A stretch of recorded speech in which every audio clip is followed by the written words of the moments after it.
우리 함께 은혜 받으실 말씀은 마태복음 10장 40절부터 42절 말씀입니다. 마태복음 10장 40절부터 42절 말씀 찾으셨으면 함께 큰 목소리로 합독해 올리도록 하겠습니다. 너희를 영접하는 자는 나를 영접하는 것이요 나를 영접하는 자는 나를 보내신 이를 영접하는 것이라.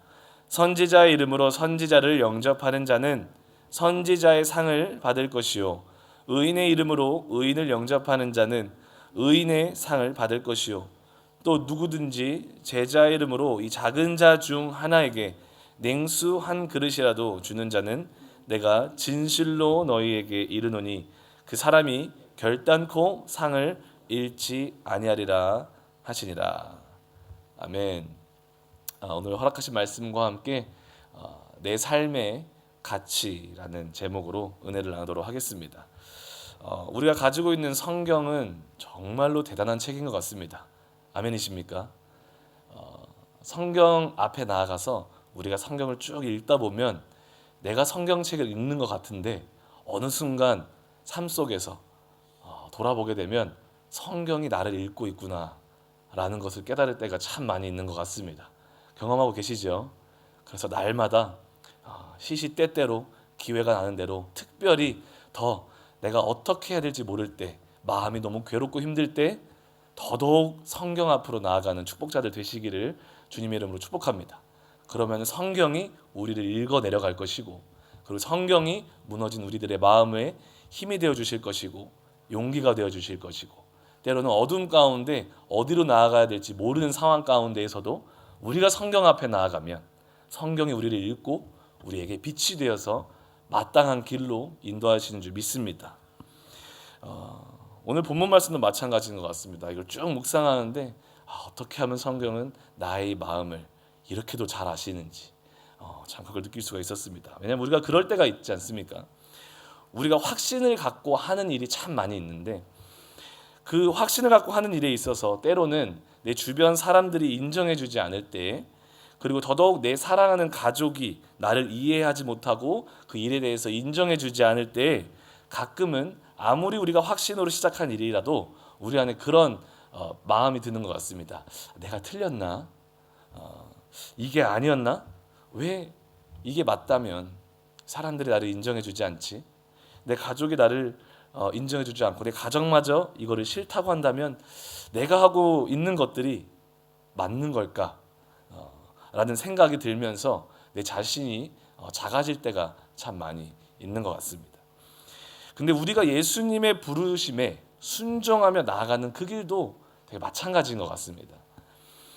주님은 우리를 세상 가운데 부르셨고 더욱이 우리를 세상 가운데 부르신 이유와 목적은 바로 이 복음을, 진리의 말씀을, 예수님의 사랑을 전하기 위함인 줄 믿습니다. 아멘이십니까? 그러나 계속 나누었던 것처럼 정말 그 복음을 들고 복음을 위해서 살아가는 그 길은 세상의 방식과 또 세상의 길과는 너무 다르기 때문에 그 안에 우리의 삶 가운데 경험되어지는 수많은 충돌과 그리고 도전들이 있다라고 성경은 말하고 있고 우리는 계속해서 말씀을 통해서 살펴보았습니다. 예수님의 이름 때문에 그 복음을 가지고 살아간다라는 그 이유 때문에 너희가 세상 가운데서 미움을 받을 것이고 더 나아가서 가족도 우리에게 손가락질하고 거절할 수도 있다라고 지난 시간까지 그런 내용들을 나누면서 살펴보았습니다. 이런 상황 가운데 끝까지 그 믿음을 지키고 복음을 전하는 삶을 사는 것이 결코 쉽지만은 않은 것 같습니다. 그렇지 않나요? 오히려 이런 상황 가운데 우리가 봉착할 때면 내가 살아가겠노라 믿음으로 다짐하고 선택했던 그 삶이 되게 작아 보일 때가 있던 것 같습니다. 그 믿음의 삶이 때로는 되게 가엽게 보이기도 하고 내 스스로를 보아하니 정말 이렇게까지 살아야 하나? 라고 할 정도로 불쌍하게 여겨지기까지 할 때가 있던 것 같습니다. 그리고는 그 길 가기를 포기하고 때로는 세상의 방법을 선택하기도 하며 나 스스로를 정당화하고 있고 그리고 애써 타협하면서 세상 가운데 살아가고 있는 소심해져 있는 우리들의 모습을 발견하는 것 같습니다. 그리고 우리가 살아가는 시대는 더더욱 그런 시대인 것 같습니다. 믿는 사람들로 하여금 어찌나 그렇게 작아지게 만드는지 모르겠습니다. 하지만 오늘 본문 말씀은 그런 우리들의 그런 작아진 모습, 그리고 그 당시 독자들의 그런 작아져 있는 모습을 너무 잘 아셨는지, 복음을 위하여 살아가는 삶의 가치가 얼마나 위대하고 큰, 그리고 얼마나 고귀한 삶인지, 그 삶의 가치를 누가 검증해주고 누가 인정해주는지를 우리에게 말씀해주고 있는 성경 구절인 줄 믿습니다. 우리 옆에 계신 분들을 바라보시면서 이렇게 인사했으면 좋겠습니다. 하나님이 당신을 인정하십니다.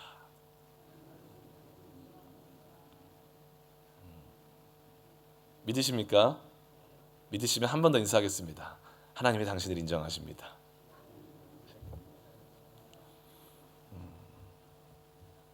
얼굴이 많이 밝아지셨습니다. 할렐루야. 그래서 본문은 이렇게 시작합니다. 40절을 보게 되면 너희를 영접하는 자는 나를 영접하는 것이요 나를 영접하는 자는 나를 보내신 이를 영접하는 것이다. 여기서 이렇게 말씀하시죠. 너희를 영접하는 자. 여기서 너희는 누구를 가리키고 있습니까? 바로 복음을 위해서 어떠한 대가를 지불하고서라도 주님을 따라가는 자들을 말합니다. 그럼에도 다시 말씀드리지만 그 복음을 위해서 살아가는 그 삶의 길목 가운데 때로는 고통이 찾아오고 또 그 고통 앞에 작아지고 우리는 주춤할 수 있는 그런 모습들을 가질 수가 있다는 것입니다. 그리고 그런 제자들을 가리키고 있고 그런 여러분과 저를 가리키는 대목인 줄 믿습니다. 의심과 두려움 앞에 작아져 있는 그 하나님의 자녀들에게 오늘 이 말씀을 통해서 예수님이 말씀하고 있는 것입니다. 얘야, 너희는 결코 작지 않단다. 아멘이십니까? 너의 삶은 작지 않아. 왜냐하면 아무리 세상이 너희를 인정하지 않고 그 가운데 너희를 영접하지 않는 것 같아 보여도 반드시 그 가운데 너희를 영접할 자들이 있다라고 말씀하시는 줄 믿습니다. 그리고 너희를 영접하는 사람은 너희를 영접하는 것이 아니라 곧 너희를 통한 보여지는 나를 영접하는 것이다 라고 말씀하고 있습니다. 그렇기 때문에 우리의 삶은 작지 않다라고 말씀해 주신 줄 믿습니다. 이것이 그 당시 독자들에게 그리고 오늘날 여러분과 저에게 얼마나 큰 위로가 되고 자신감이 되고 용기가 되는 말인지 모르겠습니다. 미시나라는 고대 문헌에 따르면 그 당시 유대인들의 사고 속에 어떤 개념이 있었냐면 어떤 사람의 대리인은 그 사람 자신과 같이 취급된다라고 이야기를 합니다. 옛날에는 암행어사가 있었을 것이고 요즘에는 대사 개념이 되겠죠. 엄청난 권위가 그 대리인에게 부여된다라는 것입니다. 즉 예수님은 작아질 대로 작아져 있는 그 하나님의 백성들에게 너희는 나의 대리인이나 마찬가지다라고 다시 한번 그들의 정체성을 확고히 정립시켜주고 있는 것입니다. 너희는 곧 나야라고 말해주고 있는 것이고 너희가 말하는 것이 곧 나의 말이 되고 너희가 복음을 따라 살아가는 그 삶이 곧 나의 손길이 되어 구원이 필요한 자들의 마음에 닿게 될 것이다 라고 말해주고 있는 것입니다. 이 안에는 하나님의 엄청난 신뢰와 믿음이 부여되는 것을 우리가 알 수가 있는 것이죠. 그래서 오늘 여러분들의 삶이 너무나도 보배로운 삶인 줄 믿습니다. 때로는 작아 보이고 자신 없는 나의 삶인 것처럼 보이지만 주님께서 우리의 삶 가운데 믿음과 그분의 신뢰와 그분의 능력을 부여한 줄 믿습니다. 우리가 아무한테나 이런 대리권을 주지는 않지 않습니까? 정말 인정받고 검증된 사람들에게 우리는 대리인이라는 신뢰와 권위를 주게 됩니다. 즉 하나님이 어떠한 대가와 세상의 불이익을 당할지라도 예수의 이름으로 인해 세상의 미움을 받는다고 할지라도 그럼에도 불구하고 여전히 믿음을 선택하고 복음을 선택하고 예수님과 연대를 선택하고 나아가는 자들에게 하나님의 무한한 신뢰와 하나님의 권위를 그 삶 속에 부여해 주신다라는 말인 줄 믿습니다. 그리고 예수님은 계속해서 그 당시 독자들에게 또 우리들이 이해할 수 있는 방법으로 그들의 삶이 얼마나 권위 있고 능력 있는 삶인지를 계속해서 설명해 주십니다. 41절에 이렇게 말씀합니다. 선지자 이름으로 선지자를 영접하는 자는 선지자의 상을 받을 것이요 의인의 이름으로 의인을 영접하는 자는 의인의 상을 받을 것이요. 이 성경 구절을 마주할 때마다 궁금하지 않으셨습니까? 그 선지자의 상이 도대체 뭐지? 궁금하지 않으셨습니까? 저는 궁금했습니다.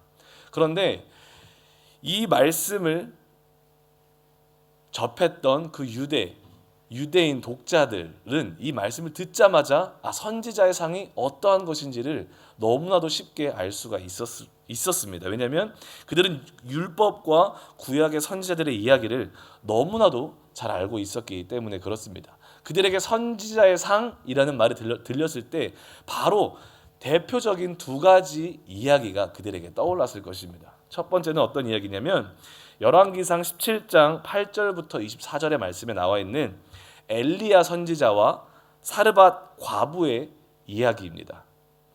그 이야기는 무엇입니까? 이제 사르밧 과부가 손에 떡 한 조각을 이제 쥐고 있는 것입니다. 마지막 떡 한 조각. 이제 가진 게 없고 고작 가지고 있는 것은 그 떡 한 조각이기 때문에 이제 이거를 내 아들과 내 자녀와 먹고 이제는 죽으리라 하고 이제 다짐하고 있는 그때 딱 그 찰나에 누가 나타납니까? 선지자가 그 앞에 다가옵니다. 엘리야 선지자가 다가와서 그 사르밧 과부에게 무엇을 요구하죠? 그 하나 남은 이제 그걸 먹고 죽으려고 했던 그 그걸로 떡을 만들어서 나에게 달라라고 말을 합니다. 안 놀라시네요? 만약에 제가 입장을 바꿔서 여러분들이 사르밧 과부가 되고 제가 엘리야가 돼서 여러분들 앞에 나가와서 이제 정말 마지막 그 하나 이거 없으면 이제 죽는 그런 상황 가운데 있을 때 윤용준 목사가 갑자기 여러분들 앞에 나와서 그거 저한테 주세요. 제가 먹을게요. 제가 배고파요. 이러면 여러분들은 저에게 할렐루야, 목사님 배고프시구나. 드세요. 먹고 힘내세요. 여러분 이러시겠습니까? 아멘. 와우. 역시 믿음의 사람들이 참 많이 있습니다. 아마 아멘보다는 이제 이 말이 표현이 적절한지 모르겠지만 깃방맹이가 날라오지 않을까. 그렇죠? 그럴 것 같습니다. 그것처럼 말이 안 되는 거예요. 정말로 말이 안 되는 상황 가운데 사르밧 과부는 어떠한 마음으로 그 앞에 선 그 엘리야 선지자가 그 여인에게는 어떠한 사람이었기에 그런 상황 가운데에서도 말도 안 되는 상황 가운데에서도 그 남은 마지막 그 빵 한 조각을 줄 수 있었을까? 그리고 그 이야기를 보게 되면 마침내 여인은 그 통의 가루가 다하지 않고 그 병의 기름이 없어지지 않는 선지자의 상을 받습니다. 아멘.